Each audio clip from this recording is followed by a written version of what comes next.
একবার খেলে এই স্বাদ ভুলবেন না। কখনো কি এমন মজাদার ভাবে টেস্টি করে রান্না করে খেয়েছেন? তো টেস্টি করে হয়তো রান্না করে খাননি, আর যারা খেয়েছেন তাদের জন্য, আর যারা না খেয়েছেন তাদের জন্য আজকের এই ভিডিও। আমার রোজের তো এতটাই মজা লাগে, সবসময় আমার হাতে রান্না হলে তার কথাই নেই, মার সাথে আবারও খেতে হবে। ওদেরকে খাওয়ার মুহূর্তটা আমার আরো আনন্দ লাগে।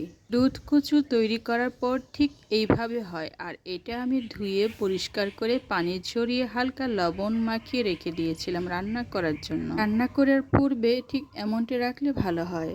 এগুলো ছিল রুই মাছের মাথা আর মাছের পিস। কিছু ইনগ্রিডিয়েন্টস তো আমি রেডি করেই ফেলেছি, এইবার হচ্ছে আমার রান্না করার পালা। আজকে আমি এতটাই মজা আর টেস্টি করে শুরু করব না, আপনাদেরও ভালো লাগবে। আর রান্নার প্রয়োজন মতো তেলটা আমি ঢেলে নিচ্ছি। প্রথমে তো আমি মাছটা ভাজি করব, তাই না?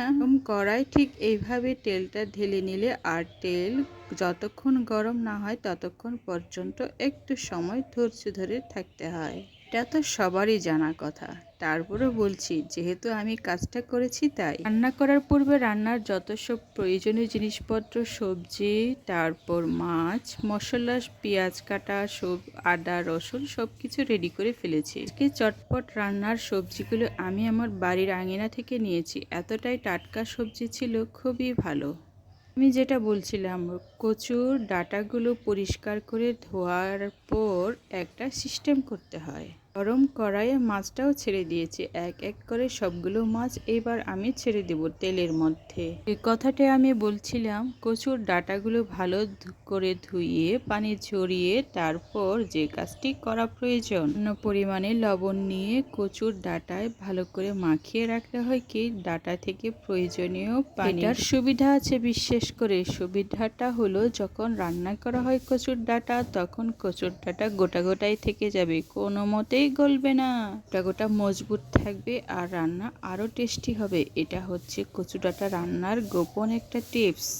মজাদার টিপস বলবো ভিডিওর শেষে, যেটাতে আপনার রান্না আরো টেস্টি আর সুস্বাদু হবে। এগুলো ভাজা ভাজা অবশ্যই করব, আর ভাজা ভাজা না করলে তো আমার তরকারির টেস্ট একটু কমে যাবে, তাই না? ভালো করে হলুদ মরিচ লবণ দিয়ে তারপর গরম তেলে আমি ছেড়ে দিয়েছিলাম। এখন এইটুকু ভালো করে উল্টে পাল্টে ভেজে নেওয়ার পালা। মাছগুলো আজকে বড় রুই মাছ ছিল, আর এটা বড় বড় করে সাইজে কাটাও ছিল। আমি আর এটাকে আজকে টুকরো করলাম না, গোটা গোটাই রেখে দিলাম। রান্না করার সময় আজকে হুট করে মনে পড়লো যে কচু খেয়েছিলাম প্রায় কয়েক বছর আগে, ঠিক তখন যখন আমি বাপের বাড়িতে ছিলাম।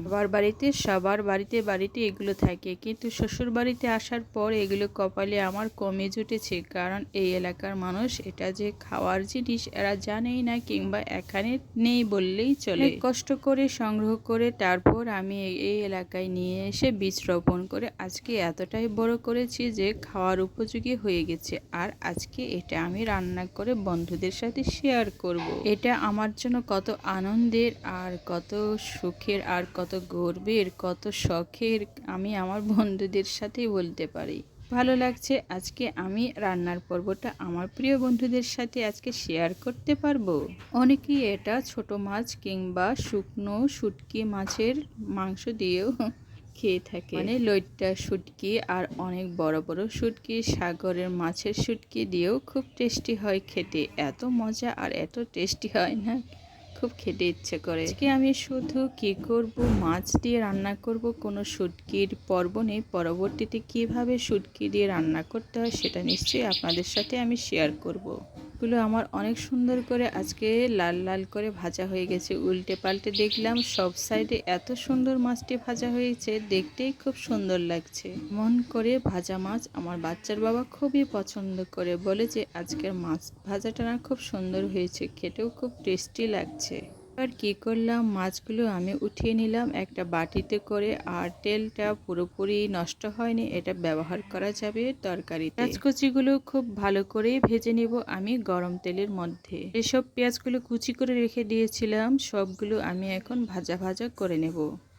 আমার এই রঙিন তরকারিতে খুবই সুন্দর আর সাবলীল করার জন্য আমি অনেক কিছু অ্যাড করেছি, মশলা, তারপর হলুদ মরিচ, তেল, পেঁয়াজ, আদা রসুন, অনেক কিছুই। পেঁয়াজটা আমার অলরেডি প্রায় ভাজা ভাজা হয়ে গেছে, দেখতেও কি সুন্দর লাগছে কালারটা, ব্রাউন কালার। কোনো সময় ঠিক এমনভাবে পেঁয়াজগুলো ভাজা ভাজা হয়ে গেলে না তরকারির টেস্টটাও অনেক বেশি বেড়ে যায় আর খেতেও খুব মজাদার হয়। এতে রেডি করে রাখা সমস্ত মশলা, পানি, মশলা, তারপর হলুদ, রসুন, তারপর মরিচ, সব কিছু যেগুলো রেডি করে রেখেছিলাম সেগুলো একসাথে ঢেলে দিলাম। এগুলো আমি হালকা হালকা পানি দিয়ে সব কিছু মিক্স করে রেডি করে রাখি, কিছুটা লবণ দিয়ে। এ করে আমার আলাদা করে মিক্স করতে হয় না। এই মিক্সারের পর্বটা আমি পরবর্তীতে আপনাদের জন্য অবশ্যই শো করব। এগুলো ভালোভাবে গ্রাইন্ডিং হওয়ার জন্য, তার মানে গুঁড়ো গুঁড়ো কিংবা ফিনিশিং হওয়ার জন্য আমি ভালো করে ঢাকনা দিয়ে দিলাম।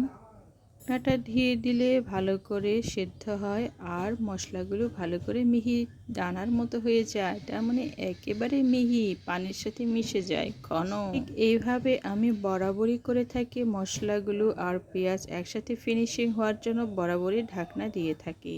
এবার আমি কি করব, ঢাকনাটা খুলে সব মশলা একসাথে মিশিয়ে নিব খুব ভালো করে। আজকের মশলাটা যত ঘনত্ব হবে ততই কিন্তু টেস্টি হবে। কিছু রান্নার ক্ষেত্রে মশলার ভালো করে ব্লেন্ডিংটা খুব ভালো কাজ করে, তাহলে দুধ কচুটা খুবই টেস্টি হয়। এই টেস্টি রেসিপি করার জন্য আমি কিন্তু অনেক উৎসুক আর অনেক মজা, অনেক হাসি খুশি প্রাণবন্ত আছি। মশলা খুব ভালো করে ঘন হয়ে গেছে। এইবার আমি আমার ধুয়ে রাখা লবণ পানি ছাড়িয়ে রাখা কচুগুলো পানিগুলো চিপে চিপে তরকারিতে দিয়ে দেব। কড়াইয়ে সবগুলো কচুগুলো একসাথে দিয়ে দিচ্ছি খুব সুন্দরভাবে। এটা কিন্তু ভালো করে পানি চেপে তারপর রান্নায় ব্যবহার করতে হয়, তাহলে সেটা গোটা গোটা থাকবে। আমি তো ইতিপূর্বে বলেই নিয়েছি যে এটা রান্নার পূর্বে ধোয়ার পর কিছুটা লবণ মাখিয়ে রাখতে হয় পানি ঝরিয়ে। এটা গোটা গোটাই থেকে যাবে আর রান্নাও আরো টেস্টি হবে, কোনোটাই ভেঙে যাবে না। এগুলো দেখতে খুবই সুন্দর লাগবে, একসাথে গোটা গোটা থাকবে, কি সুন্দর! বাহ! কচুগুলো ঢাকনা দিয়ে হালকা আঁচে রেখে দিতে হবে আর একটু পর পর ঘন হারে বারবার কষি কষি দিতে হবে। দেখতেই তো পাচ্ছি যে আমার দুধ কচুটা চুপসে অল্প হয়ে গেছে। এইভাবে বারবার নাড়িয়ে চাড়িয়ে আমি আমার দুধ কচুটা অনেকটা কষিয়ে কষিয়ে নিব, যখন আমার ইচ্ছে ততবার। তার মানে নিচে অবশ্যই লেগে যাওয়া যাবে না আর এটা খুব হালকা আঁচে করতে হবে। কষানোর সময়ও পানিও কিন্তু দিতে হবে। এইবার কষানো শেষ হয়েছে, আমি আমার ভেজে রাখা মাছটাও দিয়ে দিলাম আর কুসুম গরম পানিটাও তরকারিতে দিয়ে দিলাম। রান্নার পানিটা দিয়ে দেওয়াতে এখন এটা ভালো করে ধুতে হবে খুব সুন্দরভাবে। এটা সব দিকে নাড়িয়ে চেড়ে আমি উল্টে পাল্টে ভালো করে দেব, যাতে উপর নিচ কোনোভাবে শক্ত না থেকে যায় কিংবা আনা সিদ্ধ, তার মানে সিদ্ধ কম হওয়া সবজি না থেকে যায়। আজকের রান্নাটা আমি এতটাই যত্ন সহকারে করছি যে, কারণ এই দুধ কচু আমি অনেক যত্ন করে অনেক দিন লালন করার পর এত বড় হয়েছে আর কত বড় বড় ডাটা হয়েছে। তো দিন পরে যে এই ডাটাগুলো আমি পেয়েছি তার হিসেব নেই, কত অপেক্ষার পর। টেস্ট যে খুবই অন্যরকম। টেস্টের কথা যারা খাবেন তারা ভুলবেন না, একবার খেলে বারবার খেতে ইচ্ছে করবে, এতই মজাদার এই রান্নাটা। মজাদার পর্ব এখানেই শেষ, এবার হচ্ছে খাওয়ার পালা। বসে এতটাই মজা পাচ্ছি, খুব করে খাচ্ছি আমি, তার সাথে বড় বড় মাছের পিস আর এই কচুর ডাঁটা। এই কচুর ডাঁটা আর মাছের রেসিপিটা খেয়ে আমি মনে আর আত্মায় শান্তি পাচ্ছি। কতদিন পর যে এমন খাবার খেতে পারছি তার হিসেব নেই। বাচ্চারা আমার আগে খেয়ে নিয়েছে, ওদেরকে খাবার আগে সবসময় আমি খাবার দিই। ওদের খাওয়ার পর্ব শেষ হলে আমি সবসময় খেতে বসি। আরেকজন তো আছেই, সে খাওয়ার পরেও আমার সাথে অবশ্যই খাবে, এটা হচ্ছে তার একটা মজার ব্যাপার। গোপন টিপসের কথা বলতে চেয়েছিলাম, সেটা হলো অন্যান্য কচুর তুলনায় এটা কিন্তু একেবারেই গলা ধরে না, তার মানে চুলকায় না, রান্না করলেও কিংবা ধুলেও। যে কেউ ইচ্ছে করলে এটা সালাদও খেতে পারবে খুব মজা করে লেবু দিয়ে।